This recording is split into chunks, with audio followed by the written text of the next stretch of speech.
So, um, imagine for a second, right? You were throwing like the most extravagant, multi-million-dollar party of the entire decade. Okay, I can picture that. You've sent out these beautiful embossed invitations, you've catered the absolute best food, you've hired a string quartet. Right, sparing absolutely no expense. Exactly, sparing no expense. And you finally open the grand doors on the big day. The adults are walking around, they're sipping champagne, they're admiring the gorgeous architecture. Sounds like a pretty perfect event so far. It does. But then, you look down and you suddenly realize you completely forgot to plan a single piece of entertainment for the kids. Oh no, that's bad. Yeah. The families are just standing there kind of staring at you, waiting for the fun to start. I mean, that is basically the ultimate host's nightmare. Totally. You've built this beautiful space, but you've completely alienated a core demographic. Right. And when that party happens to be a $1.4 billion theme park expansion, the panic in the boardroom is, very, very real. Okay, so let's unpack this, because that nightmare scenario is exactly what happened to the Walt Disney Company in 2001. It really was. Today, we are taking a deep dive into the birth, the life, and the honestly incredibly fascinating afterlife of A Bug's Land. Yeah, a really unique piece of theme park history. We are pulling from a comprehensive Wikipedia dossier that details the history of this now defunct area at Disney California Adventure. Right. Our mission today for you listening is to figure out how a theme park land is born out of pure, frantic corporate necessity, and how Imagineers use sensory illusions to literally shrink you down to the size of an ant. Yeah, the psychology of that is fascinating. And also how a demolished land's physical legacy is secretly recycled right under our noses. Because, we aren't just taking a nostalgic trip down memory lane here. Right. What we are examining today is, it's a masterclass in theme park triage. Triage is the perfect word for it. Yeah. We're looking at the fascinating and sometimes quite ruthless life cycle of physical entertainment spaces. It's a look at what happens when art has to immediately solve a massive financial crisis. So, to really understand what A Bug's Land was, we first have to understand the existential crisis that forced it into existence. Exactly. The date is February 8th, 2001. Disney California Adventure opens its gates right across the Esplanade from Disneyland. A huge deal at the time. Huge. They debut this sprawling area called the Golden State, which features a 3D theater showing It's Tough to Be a Bug, Right. and an agricultural exhibit called Bountiful Valley Farm. But almost immediately, the executives are staring at a massive problem. Yeah, they were. The attendance is just shockingly low. Right, because the data rolling in during those first few months pointed to two glaring fundamental omissions in the park's master plan. Only two. Well, two main ones. First, they lacked enough e-ticket attractions. Okay, and for those who don't know, e-ticket In means... theme park jargon, those are the major high-thrill flagship rides. Right, the ones that draw the teenagers and young adults. Exactly. And second, and perhaps more disastrously for a Disney park, there was a severe lack of rides appropriate for young children. Which is crazy for Disney. It is. They had built a beautiful park filled with high-end dining, wine tasting, and retail. Right. But the proportion of stores and restaurants to actual rideable attractions was just completely skewed. It's exactly like opening that high-end restaurant I mentioned earlier. Yes, perfect analogy. Realizing nobody is coming because you forgot to print a kids menu, and frantically trying to build a playground out back while the guests are still eating their appetizers. That's literally what happened. You are staring down a billion-dollar investment that is failing to draw crowds. So Disney initiates a rapid response plan to stop the bleeding. They had to move fast. Right. They concurrently start building the massive Twilight Zone Tower of Terror to solve the thrill ride problem. Which is a classic. Such a classic. Yeah. And they rush to build a kid-friendly area called Flicks Fun Fair, which opened on October 7, 2002. Barely a year and a half later? Yeah, incredibly fast. But honestly, looking at the history here, I have to challenge the narrative a bit. Okay, go for it. This feels like a massive corporate cop-out. They literally panicked, bought a bunch of cheap, off-the-shelf carnival rides, and just threw them on the pavement, right? Well, what's fascinating here is how Disney used brilliant narrative storytelling to cover up what was, as you pointed out, a very real, very frantic business correction. Okay, so it was a cover-up. Kind of. You're right that these were largely off-the-shelf rides. Mhm. Manufacturers like Zamperla build these standard catalog spinner rides. Like the ones you'd see at a county fair. Exactly. You typically see them at a traveling fair.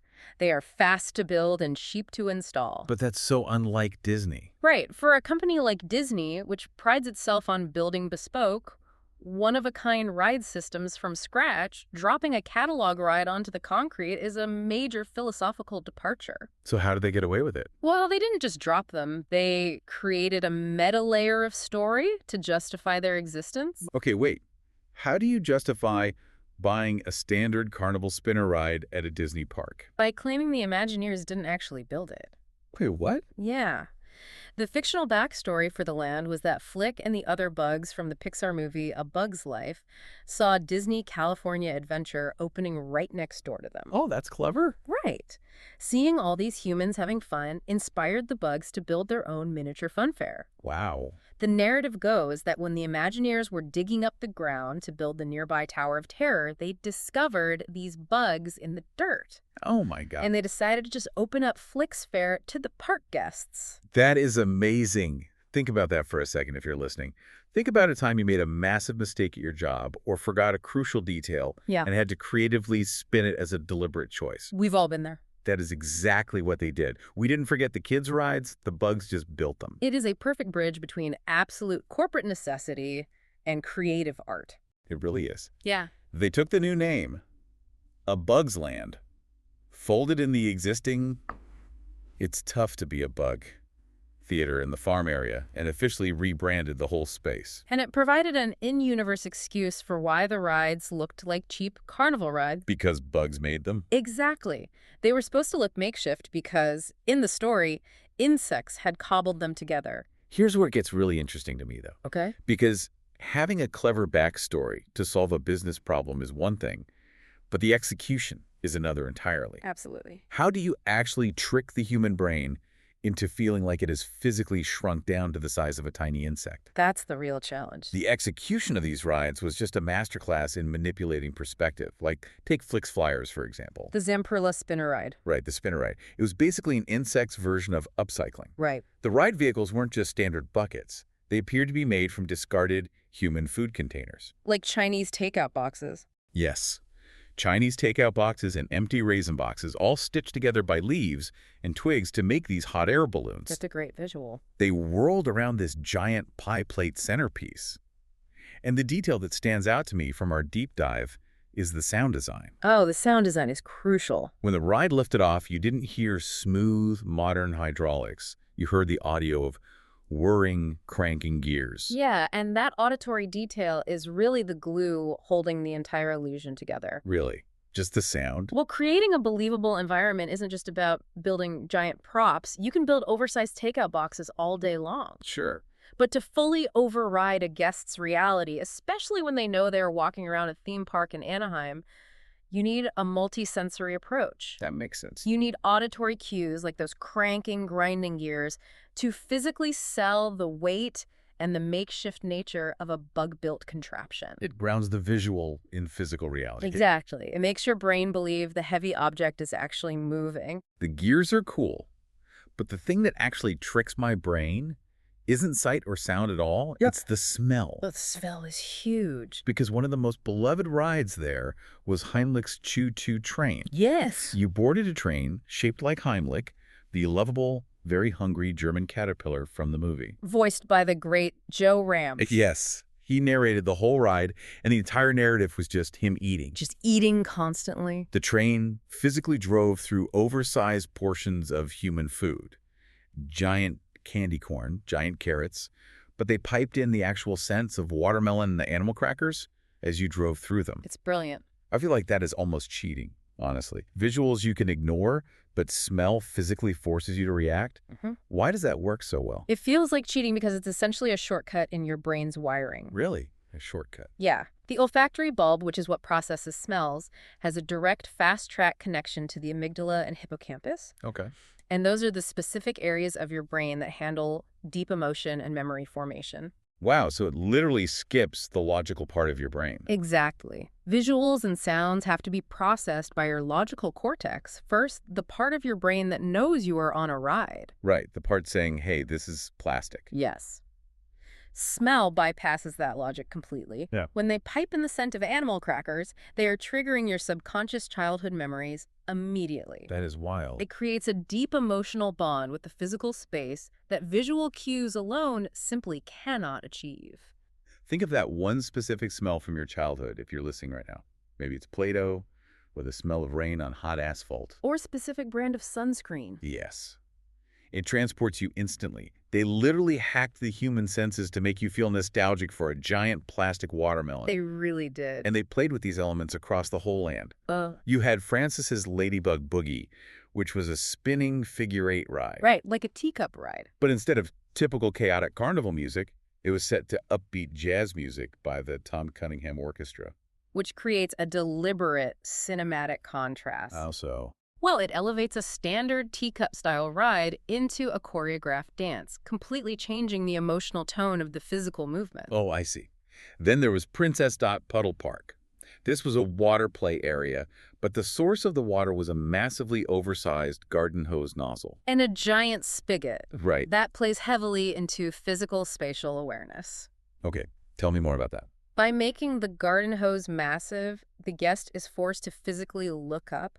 Your posture changes. Oh, wow. You are craning your neck the exact way a bug would when looking at human tools. The architecture actually dictates your physical behavior. Reinforcing the disparity in scale. Precisely. And then you had Tuck and Roll's drive-in buggies. These were bumper cars set underneath a giant discarded human umbrella. A classic. And the cars actually spoke to you with the voices of the pillbugs. But looking at the sources, I noticed the rules for this ride were surprisingly strict compared to the rest of the land. They were, yeah. You had to be at least 36 inches tall to ride, and if you wanted to drive alone, you had to be 7 years or older.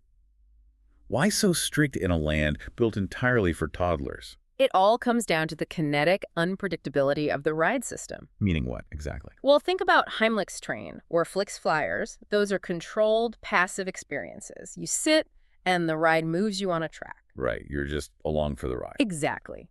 Bumper cars introduce physical impact and human error. In theme park design, strict age and height restrictions are a necessary reality check. Oh, because guests are controlling them. Yes. The moment you give a guest control of a vehicle that is designed to actively collide with other vehicles, physical safety protocols have to completely override the immersive illusion. Makes total sense. So the illusion of being a bug was perfectly executed. They solved the early attendance crisis. They built a multi-sensory masterpiece using cheap rides and brilliant storytelling, and it worked. Families flocked to it. It was a huge success. But eventually, the real-world economics of theme park real estate began to encroach on this tiny utopia. They always do. So what does this all mean?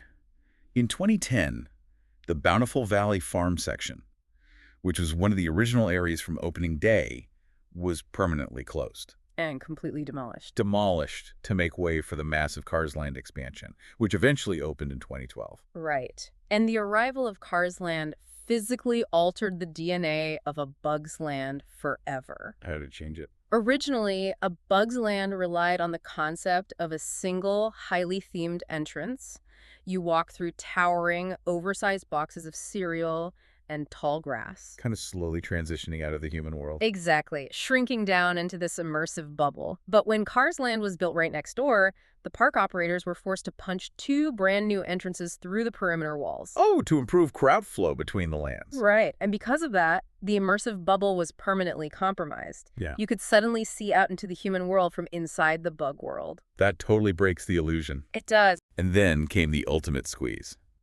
On March 20, 2018, Disney announced a Bug Land would close permanently to make room for an entirely new intellectual property. Avengers Campus. Yep. The theater for It's Tough to Be a Bug closed almost immediately on March 19th, and the rest of the land shut down for good on September 4th, 2018. A huge shift for the park. The bugs were just paved over for Marvel superheroes.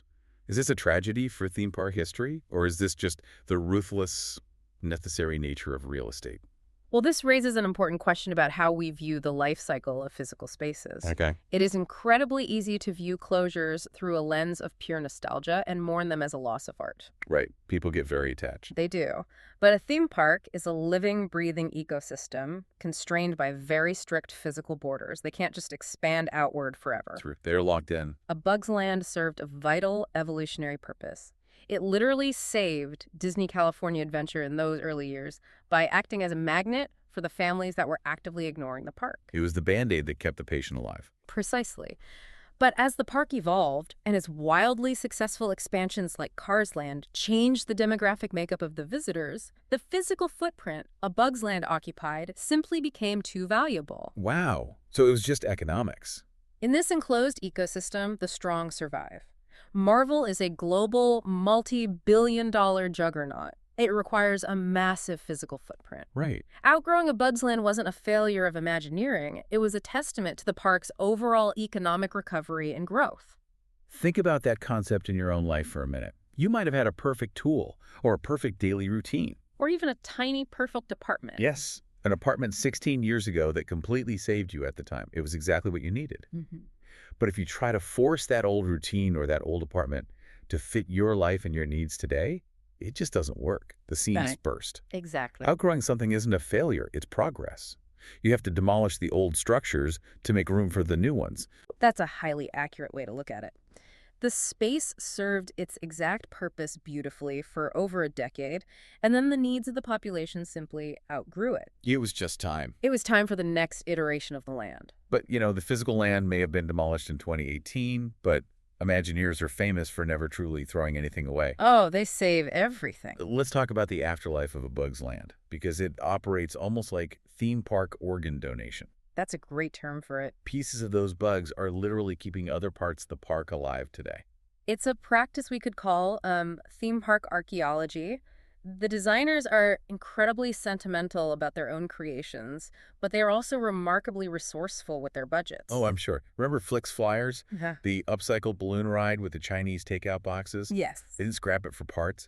They physically unbolted the entire ride mechanism, moved it across the park to the Pixar Pier area, completely rethemed the vehicles. And it operates today as the inside-out emotional whirlwind. It's just amazing. And that recycling went far beyond just the physical ride mechanics. It extended deeply into the audiophiles and the human history of the land. Oh, you mean Heimlich? Yeah. Heimlich the caterpillar, as we discussed earlier, was voiced by Joe Ranft. Right. He was a legendary Pixar story artist and voice actor who tragically passed away in 2005. Such a loss. It was. But the Imagineers didn't just delete his audio files when the Choo Choo Train was dismantled. What did they do? They salvaged those original audio recordings and repurposed them for a boardwalk game on Pixar Pier called Heimlich's Candy Corn Toss. Wow, that is so cool. They also took one of the actual physical train cars from the ride and shipped it up to Pixar Animation Studios in Emeryville. Oh, wait, really? Yeah. It sits there as a permanent memorial to him on their campus. It ensures his voice and his creative work continue to exist in the very spaces he helped build. It's incredibly touching. But they also left pieces of the bugs right there on the exact same dirt, hiding them inside the new Marvel area, Avengers Campus. The Easter eggs, the hidden tributes to what used to stand on that ground. Yes.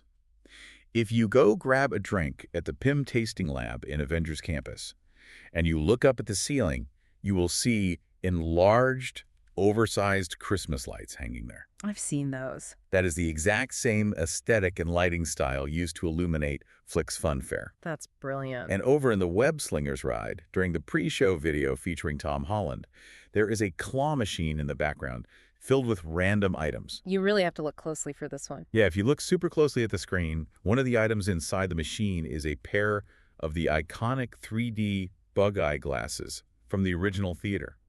It's tough to be a bug theater. They even honored the original opening day agriculture exhibit that predated the bugs. The Bountiful Valley Farm. Yes. Inside the PIM Test kitchen, there are massive, oversized ketchup and mustard bottles hanging from the ceiling. Right.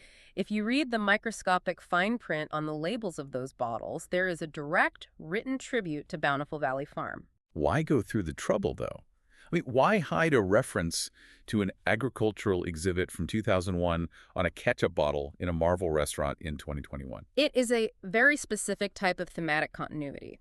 Imagineers leave these Easter eggs to reward the longtime observant visitors. The super fans. Exactly. It preserves the corporate memory of the company and honors the history of the ground the guests are standing on. That is so deeply layered. It creates an environment where the past is always subtly informing the present, making the park feel like a living city with real history, rather than just a sterile shopping mall with a fresh coat of paint.